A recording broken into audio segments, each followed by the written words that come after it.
வணக்கங்க. இந்த வீடியோல 11th கெமிஸ்ட்ரி யூனிட் 9 சொல்யூஷன்ஸ்ல இருக்கக்கூடிய புக் பேக் கொஸ்டின் நம்பர் 44 தான் பார்க்க போறோம். How many moles of solute particles are present in 1 liter of 10 to the power minus 4 molar potassium sulfate அப்படின்னு சொல்லி கேட்டிருக்காங்க. So first of all இந்த 10 to the power minus 4 molar அப்படிங்கறத வந்து நம்ம முதல்ல எப்படி எழுதிக்கலாம் அப்படின்னா ரைட் சொல்யூஷன்ஸ் பெறுவோமா. ரொம்ப ஈஸியான கொஸ்டின் தான் பாருங்க. So நமக்கு தெரியும் in 10 to the power minus 4 molar potassium sulfate solution அப்படிங்கிறது there are 10 to the power minus 4 moles of K2SO4 னு அர்த்தம். கரெக்டானா? அப்போ molarity is equal to number of moles divided by volume தானே. இந்த எண்ணுங்கிறது தான் 12 என்னங்கிறது தான் 10 to the power minus 4 divided by 1 னு அர்த்தம்.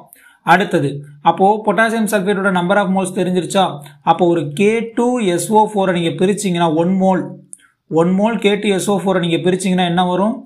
2K plus SO4 2 minus பிரியுமா? therefore contains எத்தனை அயான்ஸ் இருக்கு? 3 அயான்ஸ் இருக்கு. சோ நல்லா பாருங்க என்ன வருது உங்களுக்கு? 2 பாசிட்டிவ் அயான் 1 நெகட்டிவ் அயான், டோட்டலா 3 அயான்ஸ் இருக்கு. அப்போ இப்ப எடுத்து எழுதுங்க 1 mole of K2SO4 contains 3 into 6.023 into 10 to the power 23 ions இருக்கு. கரெக்டான? அவகேட்ரோ நம்பரால மல்டிபிள் பண்ணிரலாம்ல.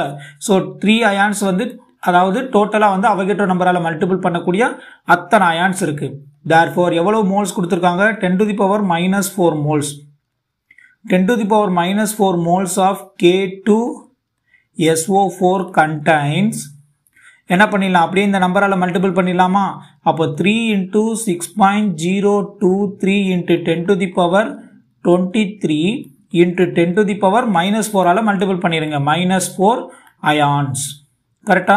அப்ப டோட்டலா இந்த ரெண்டும் டேலி பண்ணிட்டீங்கன்னா என்ன வந்துரும் உங்களுக்கு? 19 வந்துருமா? அப்ப டோட்டலா மல்டிபிள் பண்ண எவ்வளவு வருது? 18.069 into 10 to the power 19 ions வருது.